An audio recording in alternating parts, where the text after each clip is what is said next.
right. Hey, everybody. It's Adam here, and we are live. I'm with my good buddy, Jim Freed today, and I'm really excited to be able to have Jim on the show and give Jim a chance to introduce himself in just a minute, but let's make sure we're all set up. And Jim, I'm going to tag you real fast. Awesome. Good stuff. Well, guys, for those of you that don't know Jim Freed, we're going to have a really good chance to flip the script on Jim. Jim has the chance to always interview lots of folks in the community. He's had the longest running show that I know of. And I think it's a really good opportunity to get to know Jim a lot better, hear a little bit more about the background. And I think what everybody's interested in these days is the brand, right? How do you be able to get yourself out there more? And I think Jim has done just such a tremendous job of it. And I think you're just now taking it to the next level. So with no further ado, Jim Freed. Hey, Jim. Hey, thank you so much for having me on the show today, Adam. I really do appreciate it. Kudos to you for all the positive energy you put out there and all the evolutionary stuff that you've been doing with your brand. Thanks, buddy. All right, so let's just jump right in. I know we got about a half hour, guys, and if we got to do a part two, we're going to do that as well. But let's jump right into it. Tell me a little bit about Jim Freed, origin story. Get started down here in South Florida back in the day, Beach High. Give me a little bit of background, and then let's just jump right into, getting started in the real estate field, and then we'll jump into your show. But origin story, Jim Freed, let's hear it. Sure. I grew up here in North Miami Beach, actually. North Miami Beach, Senior High, Beach High was our rival. I got my start delivering newspapers, walked pets, washed cars. Then at 15, I worked in a delicatessen washing pots and pans and cleaning toilets. I graduated to being the cook and then a deli man. Went to UF, then I sold pots and pans door to door. Then I went to UF where I got a degree in real estate and urban analysis, worked my way through school, 6 years, was treasurer of the student body twice, Florida Blue Key. Then I went to work in Orlando, where I did feasibility studies for clients like Disney. I did the feasibility study for Pleasure Island, which means I'm so old that the stuff that I studied and Pleasure Island, man. Wow. Okay. Yeah, it's torn down now.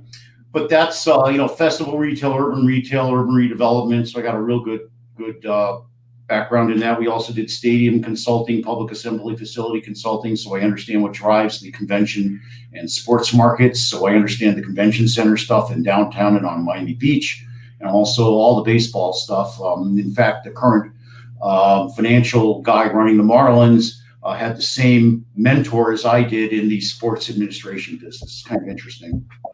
We're from the same coaching tree. Then I did, feasibility studies. I worked for one of the big New York investment banking firms down here called Sonneblum Goldman.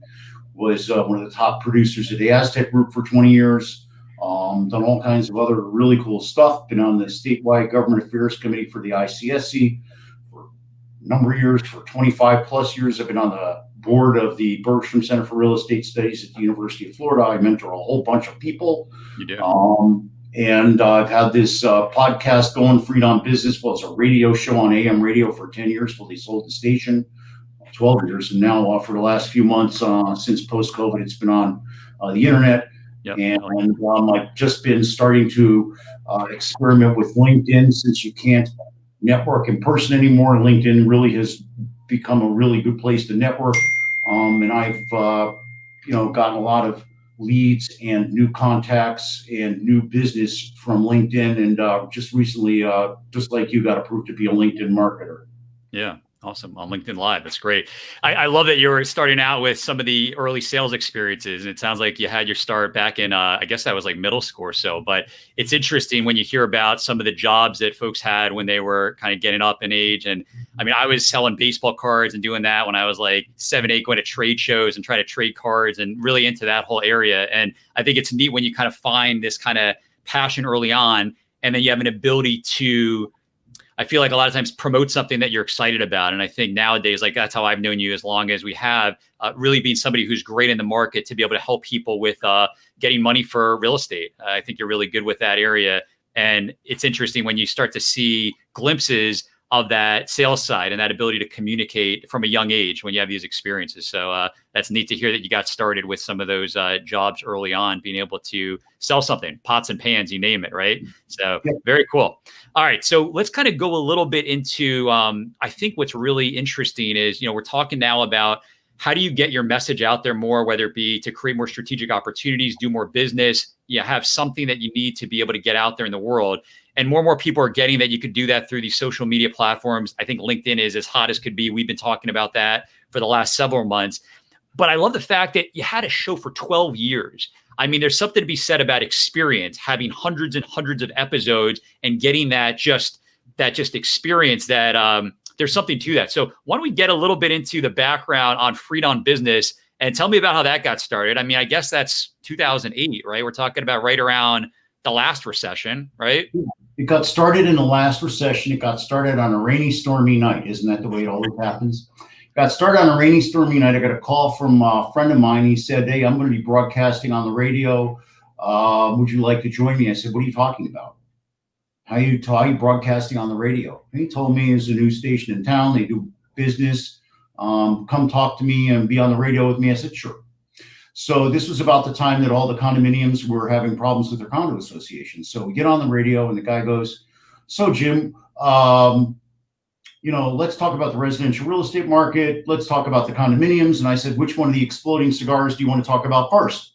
We went to break and the manager of the station came up to me and said, "Wow, you should be on the radio." He was just selling me, but I said, "Oh my gosh, thank you so much." I was flattered and I decided I'd do it.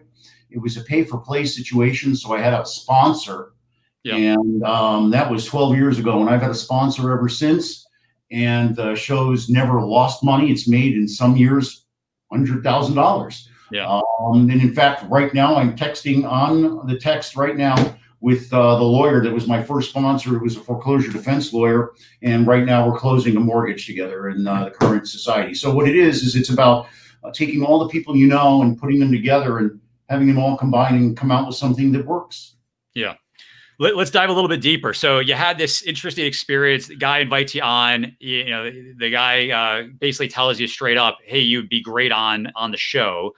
And you kind of were initially intrigued, or what was your initial thought when it came to that opportunity? Was it something that you had any thoughts of in the past? Like, I'd like to be more out there. Had you ever done any speaking gigs? Had you ever been a panelist? What was the initial thought? Were you interested in it?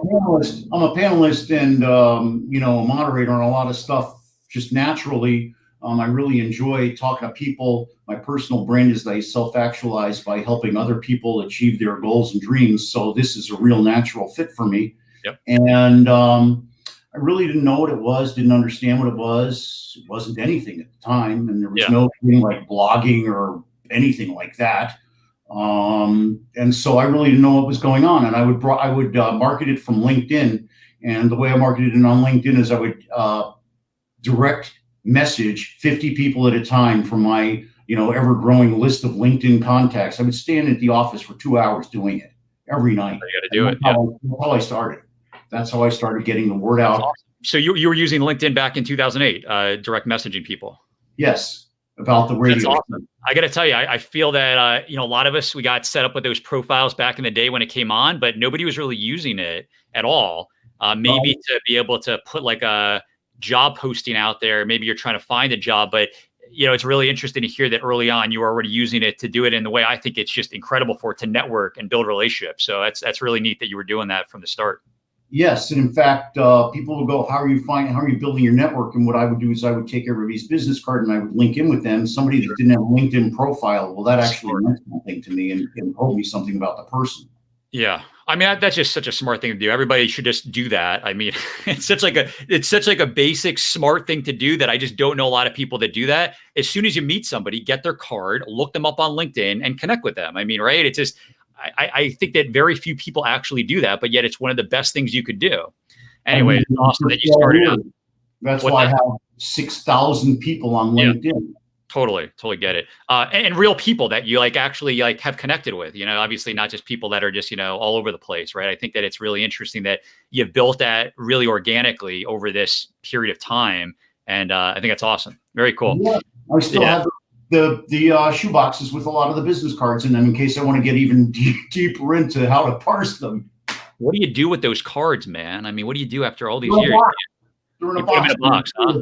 My Got it. storage bin. Yeah, occasionally I'll go through them like once every few years, and I can't ever throw any of them out because I think, well, I'm going to need that person. Crazy. someday. What do you do with cards like that, right? All right, so you get this show started. Tell me about like some challenges. What was happening early on? I think it would be good for a lot of the folks that are interested. They're on LinkedIn. They're thinking, how do I get a message out? Maybe they've done a video, maybe they haven't.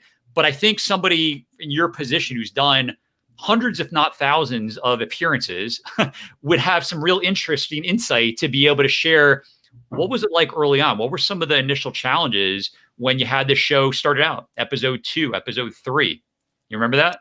Yeah, whenever there's a technological foul up, you just got to keep going. Yeah. One of my favorites was I was remote broadcasting from the University of Florida at WRUF, and I couldn't get the feed hooked up until just when the music started. And I had like the provost of the university and all these big sports guys, and it was a tremendous show and people that were important to me. And I was sitting there and I couldn't get the line going. And you had all these real, I had to say it this way, professional guys from WRUF watching me. And I didn't break a sweat. And I said, don't worry, everybody. I'll bet you that the minute that the show's ready to go on, it'll all work. And guess what? It did. And so what this really taught me was that you just got to stay cool and calm, and that you can handle anything that comes your way. The most important thing is that you don't want to broadcast distress and discomfort. Yeah. And so really, it's all about projecting positive energy on a consistent basis. It's a very difficult thing to, well, let me rephrase that. It's about projecting your personal brand, because some people don't want to project positive energy. They project negative energy. Right. And I'm really not about that.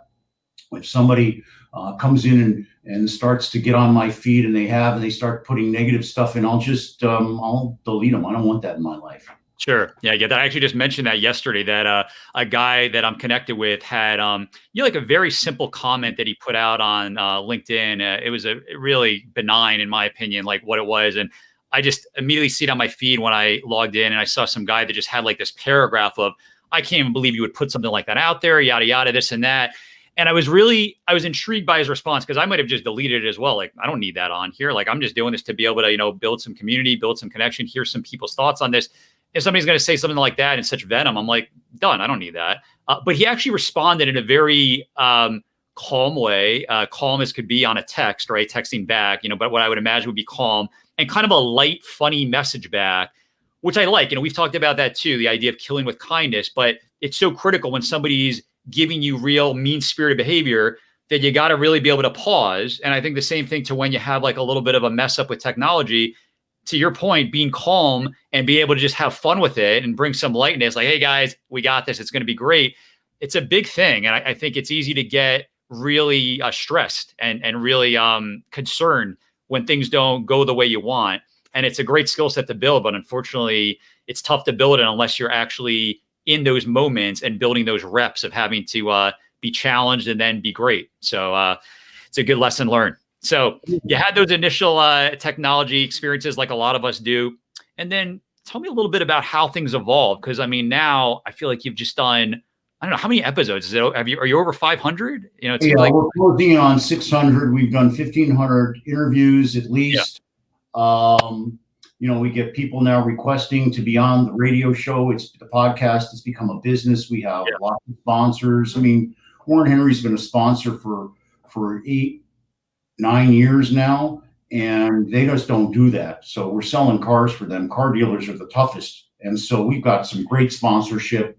Larry will be on my podcast next time. We become personal friends as well. And our blending of our brands really works for both of us, because we're all about family and positive events and positive outcomes. And that's what I try to affiliate myself with. I find that I have pride of affiliation, and it also helps in building your brand. People affiliate you with who you affiliate with. It was Bruce Turkell's post this week, actually.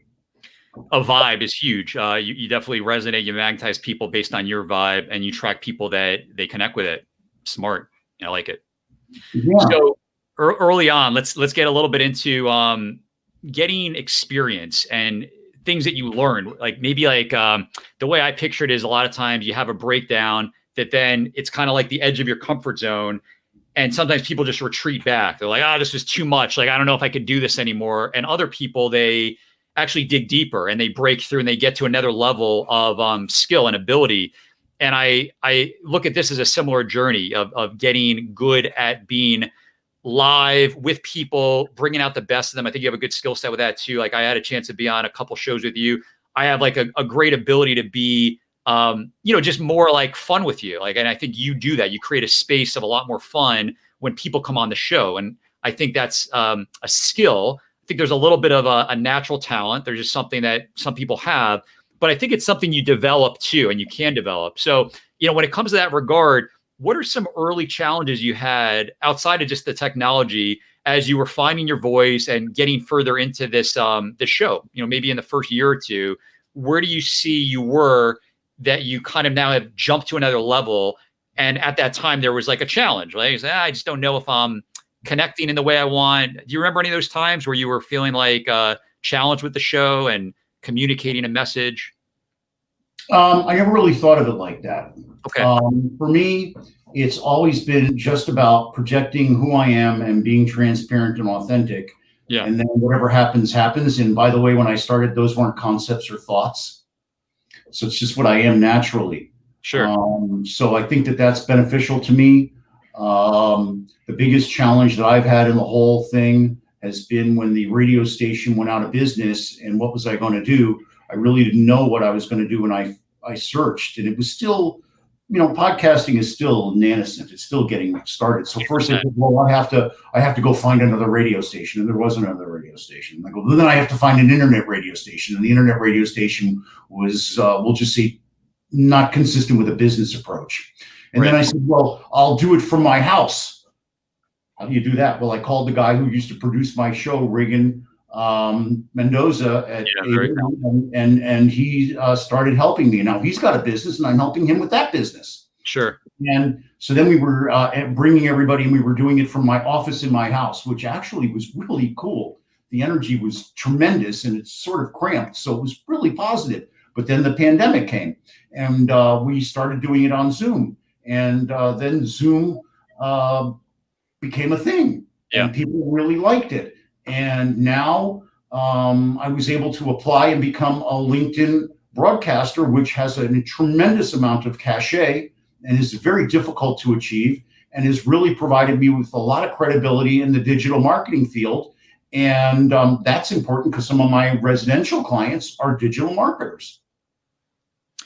Yeah, I think that idea of attention being the currency, I'm a big believer in that. I've heard Gary Vaynerchuk say that a number of times, and I think that's just such a core concept, and it's only becoming more important. And we're in this age now where through these platforms, you could get a message out to, hundreds of thousands, millions potentially even. And so in this space where you have so low now the barrier to entry, it's like almost like a mixed blessing. On one hand, anybody could do it. But on the other hand, you have to really stand out because everybody could do it, right? Everybody wants to be a broadcaster. I shouldn't even say that. Not everybody wants to be a broadcaster, but the folks that do, there's the low barriers to entry, but yet there is a need to be able to do something unique. And I think that in that, there's an ability to just basically find your own truth. And it's something that maybe we could talk a little bit about that, because I find that I'm spending a lot of time in this area around being authentic and being real. And in the past, there's been this thought around, I have to look a certain way, right? Like maybe you see somebody being successful in an area and you think, maybe I could mirror that style, do something similar to achieve similar success. And while I think there's some truth to that, there's something underneath. And if you feel that you're not that, like, let's just give an example of, I can't broadcast, I can't go live. People tell me all the time, I can't go on video. I'm sure you've heard that too. And if underneath a belief of I'm going to be excited, I'm going to smile, but if underneath that is I get nervous a lot and I'm not good in front of camera, and you made that up at the end of the day. I mean, we made that up when we were 6, 7, 8, 9 years old. But if that's there for you, that's the part that you really need to get to the source of. So I'm spending a lot of time in this area, and I like these conversations around how do you transform some of these limiting beliefs? And I think a lot of people are dealing with that when it comes to putting themselves out there on a platform like this. Certainly with video. I mean, there's no big presence I've found with folks in the commercial real estate financing industry that we're in that are really showing up on video. And I wonder, what do you think that is? I don't think that they have a desire to do it. I don't think that they need to do it to reach the people that they want. I think that the most of the people in the real estate finance business are folk are do it in a more analog way. And the reality is that the real estate finance business is only a few thousand people at most, and they direct connect. This is not about direct connecting in the real estate business, and it's not about projecting or finding what your authentic voice is for me. Interesting. Okay. For me, what's it been for you? Yeah, let's hear about it. For me, all it is just projecting my own thing. I'm not trying to do anything. I don't read any books. I don't follow any of these people. I'm just myself. I don't do that because I don't want to be influenced by them. I want to just be natural. In college, I had this course, the Avant-Garde Humanities, and all those artists were trying to get back to their unimpacted childhood state. I don't want to say that I'm trying to get into my unimpacted childhood state, but what I am trying to do is just project my authentic, unimpacted, unpolluted self. So all this stuff that you see, it's just me. I'm not reading a book. I'm not looking at how to do it. I became a LinkedIn broadcaster because I applied. I didn't even do anything. All I said was, can I do this? And they looked at my feed and they saw who I am. And they said that this person projects the type of values and energy that they want to have projected on their platform, I guess. I don't really know. No, it's funny. I tell people, they're like, how do you get? I go, you just got to apply. And, you know, I mean, it's, it's like there was somebody in the, in the discussion on that who says, I've been going and trying to do this for a long time. He's wearing this black t-shirt and he does it professionally and all this other stuff. And I'm thinking to myself, dude, that's why you're not on. Right. Yeah. And so it's not about what kind of shirt you wear. It's not about what kind of background you have. It's not even about the way you talk, I think. I really think what it is that's the most important thing, especially in the post-COVID-19 world, is that people just want to share kindness and positive experiences with each other because they don't get it anywhere else. And you need to control your environment more today than ever before because there's all kinds of different technologies that are out there that want your attention, and they get it by using negative energy. And you really need to feed your positive energy in your body and in your soul and in your heart. And if you go out and you project that, good people will be attracted to that. And if that's what you want in your life, then you just need to keep practicing it. And God willing, you'll be able to live financially while you're doing that. I'm not looking to make a living off of being an avatar on LinkedIn. What I'm doing, I wrote it down. I can't believe it. I wrote it down last night. I said, I wake up and I'm alone, but I'm not really. Right. And that's what goes on with one of my clients. I apologize. Yeah, no, we'll take this for a few more minutes.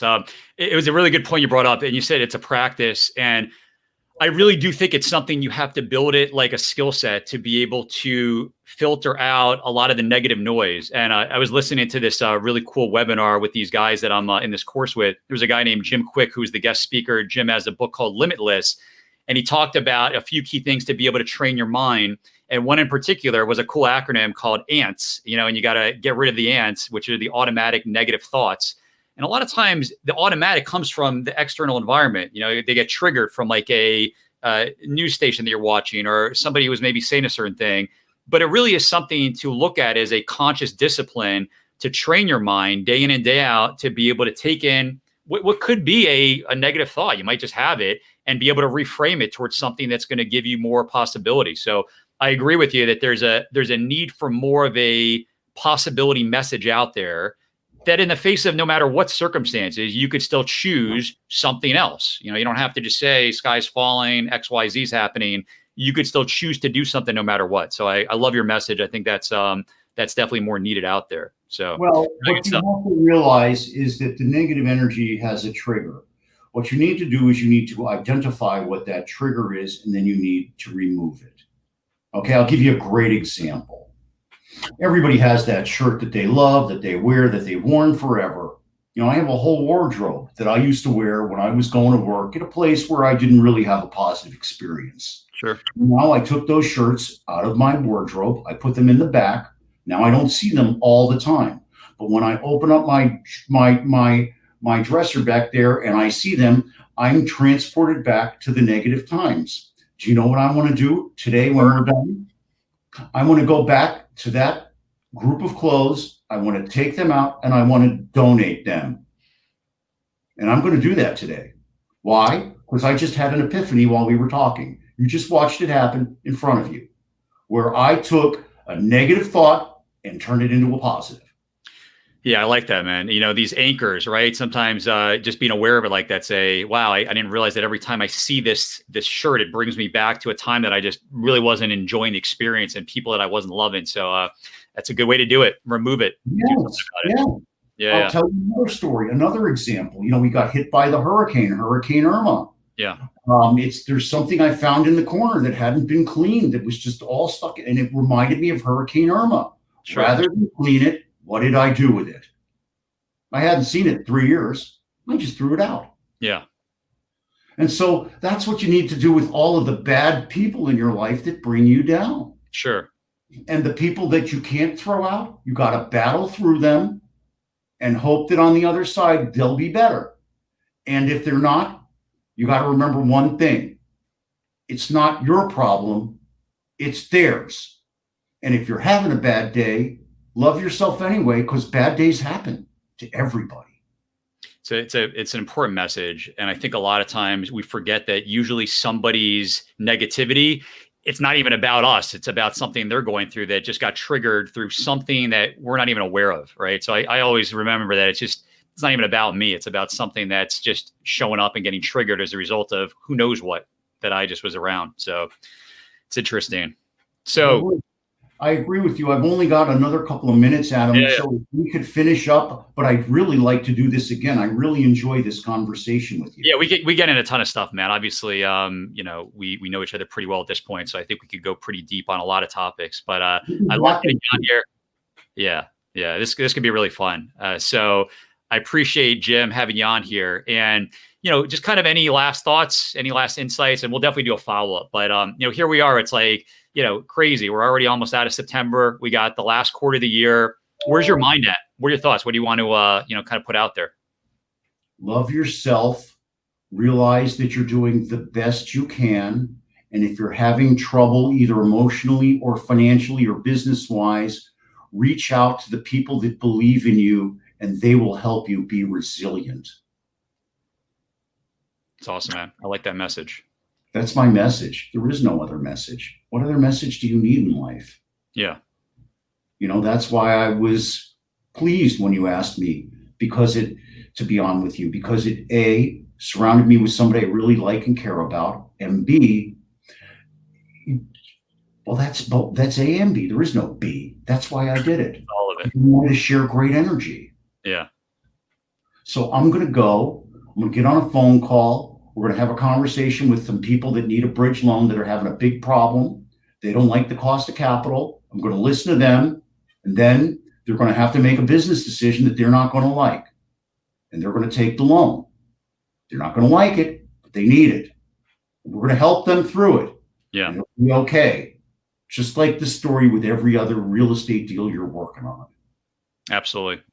Thanks for letting me have time to share ideas with you on your platform. I really do appreciate it. Yeah, it's a pleasure, man. I'll talk to you real soon. Thanks, Jim. Oh, and Adam, God bless you and your new little one. No, you're not supposed to talk like that on LinkedIn. Little personal note. God bless you, sir. I got a little, thanks, bud. You're welcome. I'm going to go watch my little one's bris. It's going on right